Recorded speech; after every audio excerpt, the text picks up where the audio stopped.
It has only taken Nick 6 months to come up with a final design idea for the bed. Actually, only 10 minutes ago did she confirm the idea that we're going to be going with. This is the design.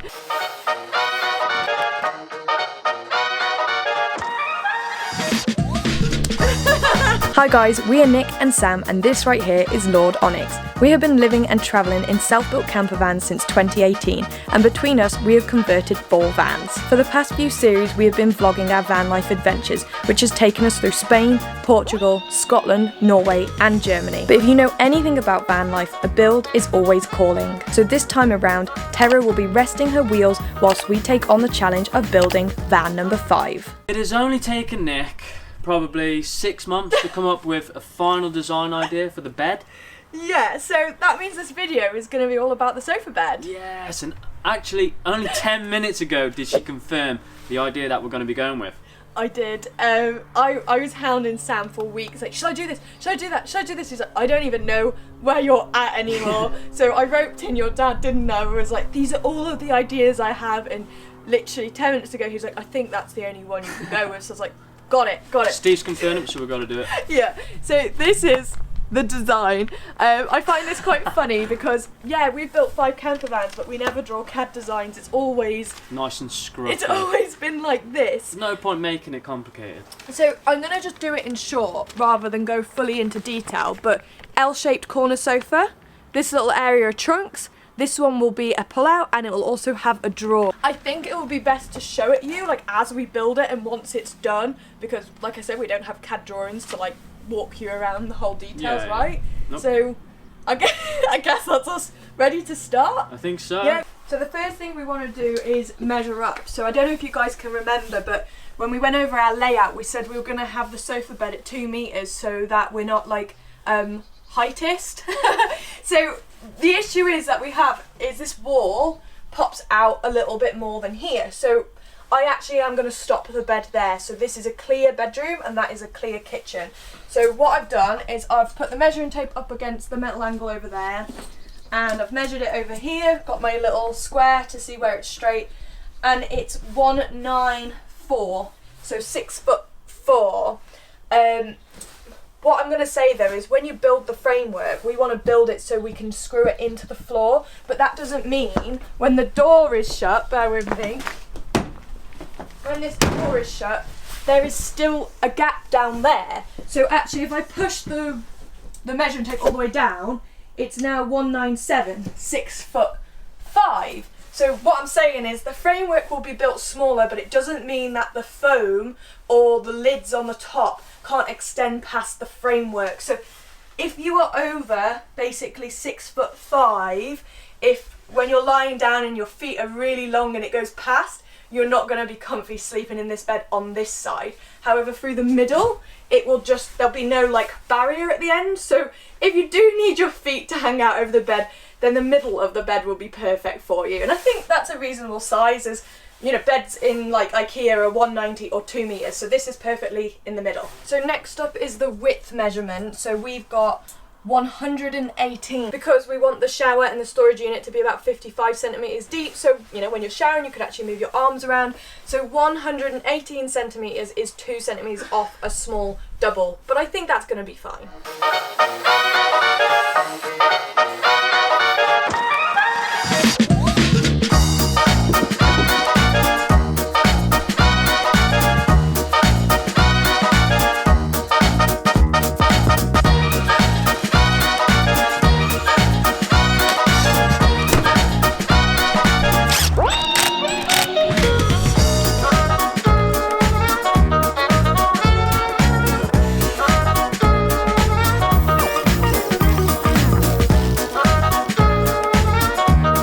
Sofa bed, we have found it easier to work our way around it, so getting the measurements, cutting and then putting it together.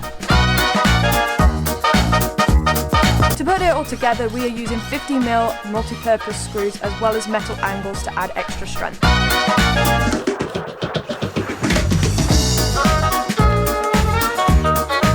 So this is where we have got to with the bed today. We're going to pause it here, but I thought I'd give you a little bit of a bed tour so you can see what we've got up to and what all of this is. So corner sofa, as we've said before, and this area here will have a table that will drop down to create the base, and this area here will not have a table in front of it, so you can just sit down and, you know, enjoy being in the van. So going back over here, as you can see, we've had to work around the cavities of the van, which is why it's not so easy to just like build a box outside and then put it in. You do have to keep going in and out to check everything. So that will be housing the electrics back there. This will just be a trunk, and then in here there will be a drawer. So you can see we've got some extra struts in here. This is so we can have runners here for the drawers. The drawer will come out, and we've also had to step it in because the way that this part of the bed is going to work is similar to my old camper van LL, if you ever saw that. So it will have, you know, some struts on the top, and then this will pull out like so. So this bit will be a table, and this bit will be a pull-out, which will also create a U. As this van is a 3-seater, you can have 3 people in here technically, or sleeping on the front seats or in the tent. So 3 of you can then sit around the table nicely, I'd like to think. And FYI guys, this definitely isn't finished. We still have more struts and legs to put in, as well as getting these little blocks put in so there's support along the wheel arch too. So I think we'll call that a wrap tonight and crack on tomorrow, and hopefully we'll have the bed done in 2 days. We will. So when we're not working on Dork, we are working on Terror.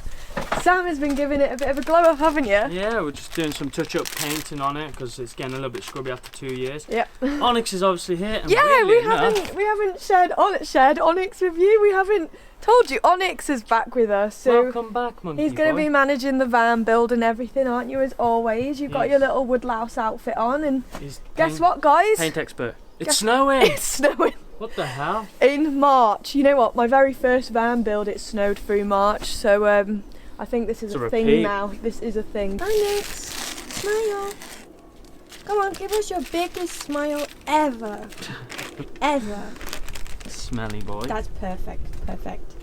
First things first, we're going to get the remainder of the legs and the supporting beams in. So I actually think there's only 2 struts and legs left to do. Okay. So one along here at 98.2, and then a leg to support that at 36.6. Do it. Yeah. Do it. Catch this. Oh, Nikki.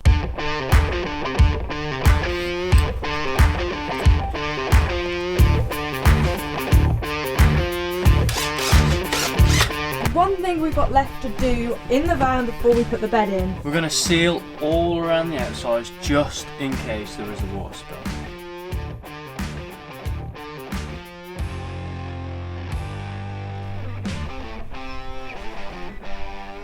It's now time to fit the sofa bed into the van properly. As you can see, some of the parts of the bed we have like, I don't know how to describe it, struts to make sure everything's really square, but in some areas we don't, like here. So this leg is moving, so what we're going to do is use a set square, make sure it's all straight, and use these metal angles to put it in. The reason we're doing that is because it just doesn't need the support, and it keeps the build lightweight. Like, wood is heavy, so yeah. It stops the legs moving as well. Yeah, we did it in yours, didn't we? And how much does your van weigh again? I think 3. It was Just around under 3 3.1, ton, and yeah. it's supposed to be, the payload is 3.5. Yeah. So we had 500 kilograms spare. Like, that's after everything was full in. Full fuel, full water, Yeah. full waste, both of us and on it. Yeah, so usually I do full square frames, but Sam didn't, so we're kind of doing a hybrid version, aren't we? Yeah? So should we get the first hole into the ground? You know, This is the first piece of furniture going in. A little nervous, as always. Okay, you're good. Let's get the set square.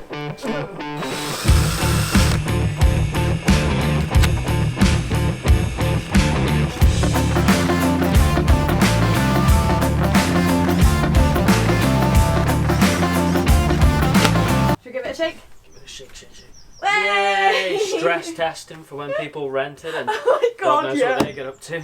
Yeah, my dad's going to enjoy cleaning the covers after that, isn't he? Now we're going to start working on the front faces of the bed. I think there's only 2 that we need to do, so that'll be easy. Easy.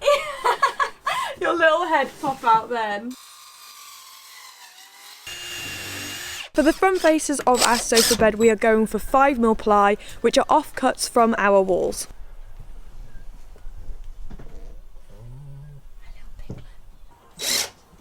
So when we get hinges, because we're stupid and didn't grab any today, the back will be able to do this. Ta-da! All the electrics. Goodbye electrics. Hello electrics. Goodbye. Yesterday we did about 4 hours on the van build, so today we wanted to do another 4 so that we could hit the goal of building the sofa bed in 2 days. However, as always, it is now snowing. It isn't stuck to the floor yet, but we were just in Shrewsbury and it was stuck there, so it's only a matter of time. So this is going to slow us down. 1, because it's just so cold, and 2, you know, we're working in a garage and on the drive, so when we want to chop boards like this, which we were planning to do today, we do that on the driveway, which, you know, we can't really because it's going to get soaking wet from the snow. But we're still hopeful that we're going to get the sofa bed done by the end of today, even if it takes longer than the 4 hours. Yesterday we left off working on the electric housing cupboard door facing type thing, so this morning we couldn't finish it because we didn't have the hinges, so this morning we grabbed these butt hinges to add on to complete it.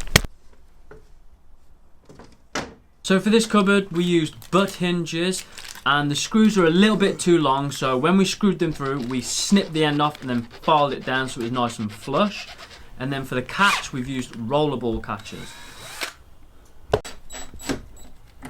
All that's left now is to get a handle, or we might just cut a hole in it. Next up for us is building the trunk lids on these 3 squares of the sofa bed. We're going to build it exactly the same as the cupboard door on the back for the electric housing. The only difference is we're going to be using 12mm ply for extra strength.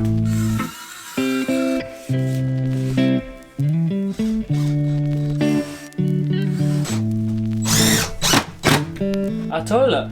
That isn't going to be a toilet. Nice, isn't it? And oh, just like that it fits. That's lucky because we didn't even check that one before we did the hinges. Room, boom, boom, shake the room. We now have all of the trunk lids complete. So this is it, guys. No, there's nothing in there. And yeah, we still need to build a divider between here, which will create a wall for the electrics as well. We're now going to be moving onto the pull-out part of the bed. So starting with the mechanism, which we are going to be using ply for, and we're going to cut it into strips. And our strips are going to be 8 centimeters each, with the blade being about 3mm, which will hopefully give it enough width to like slide between each other. And the reason we're going for 8 centimeters is because it means then that the strip on this side and that side sit on the outers on these pillars for support. Yesterday we just had to wrap up the build because it wouldn't stop snowing and it was getting colder and colder, so today we're picking back up. We're working on the pull out part of the sofa bed.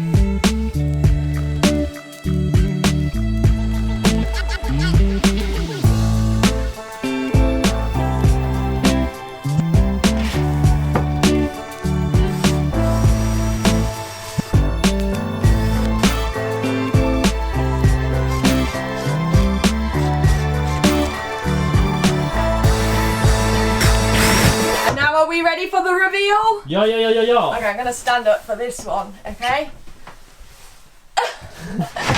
There we go! Sofa bed, reveal yourself. And then that will pull out, sorry, there's stuff there, to here.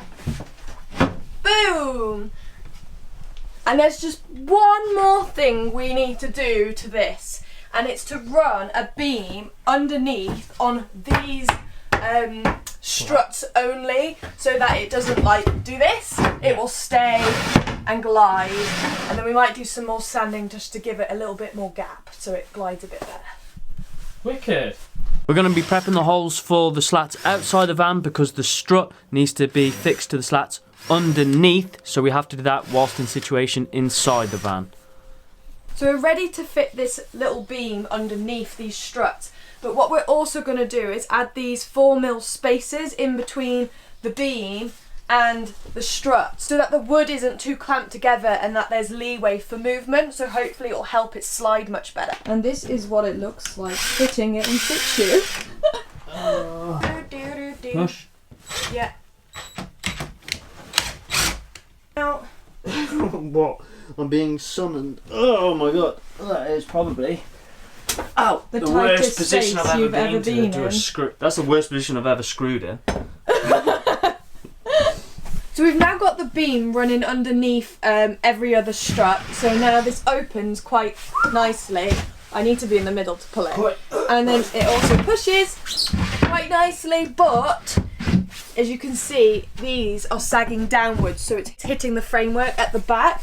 So what we're going to do is run another thin beam along every other to lift them up over the top. Aren't we, Onyx? Yeah, it was your idea, wasn't it? It was all your idea, I know. This whole van is your idea, isn't it? Onyx.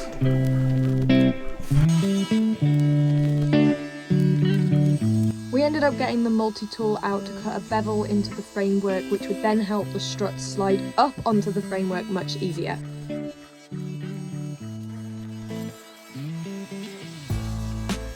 Right, it's time to move on to cutting the tabletop.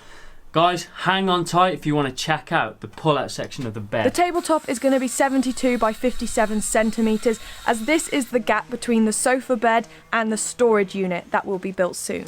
So we now have the tabletop cut, which will drop down and create this part of the base of the bed. So to hold it up, what we've done is cut these two struts and they will go here. I do think it might be a little bit ugly, so I'm going to try and turn it into a design feature by having like a strut here and then reflect it at the bottom and put like a diamond shape in the middle. I'm not 100% sure yet on what design I will go for. I'm going to wait till all of like the drawer fronts and the doors are in, and then I can decide what patterns to put where. And as we're using the same 12mm ply for the tabletop, and you know, this is how unflexible it is, we are literally going to put these struts at the very top of these front faces, which will be drilled into the framework behind the scenes. Are you ready to see the bed? Starting with the sliding part. So this is it. As you can see, this is the beam at the back. I don't think anyone's going to be able to feel it when they're sitting down, because you kind of sit here, so there'll be cushions at the back. So I'm not too bothered by that, and once it's all painted, it's gonna look great. So, are you ready? 3, 2, 1. There we go. It slides, and then the beam underneath will stop it going past here. After it's gone in and out a few times, I think it's going to ease up a little bit. I know you can't see because there's no storage unit here yet, but it doesn't actually reach the storage unit, but that's not a problem, because once the foam is on here, the foam will be hanging over by about 10 centimetres, so no problem at all for us. Anyway, let's pop that back in. There we go. And it actually slides nicely over there, and it's tight, so which is also a good thing, because when you're driving around, it's not just going to fling in and out. So it's now time to show you the entire bed as a whole. So starting with the back, we've got the garage cupboard door, which I know we've shown you before, but here you go. We still need to cut the hole in for the handle, but that's that. Moving on to these two trunks, which will house the electrics. These both have lids in case you need to get in from the inside, and they'll rest on the back doors, so that's how they'll stay open. And then moving on to this giant trunk that has the wheel arch inside. We've got this, and again, that will rest on the back there. And then moving on to the slider, which we just showed you, so I'm not going to pull it all the way properly out because it's still a little stiff, but there we go. And then onto the table. So I've made this little makeshift section, because once the storage is built, we're going to have a little strut to hold this part of the table up. So I'll show you that. That will drop down to here, like that. And then, after you pull this, so let's just get it all out. There we go. It needs a little bit of wiggle, but that is it. I'm really, really chuffed with it. Like, so happy. Sam, you're gonna come in and test it. I'll go on this side in case it collapses. This looks cool. Who built this? We built it. Oh my god, yes. High five. Hear all the creaking. Right guys, we're going to call that a wrap on today's video. I know we haven't built the drawer, oh my god, it's collapsing. Because we're going to build that when we build all the other drawers, as it's just easier to do things in like a conveyor belt. Yeah, of course. So on that note, we'll catch you next week where we'll be starting the kitchen. Woo!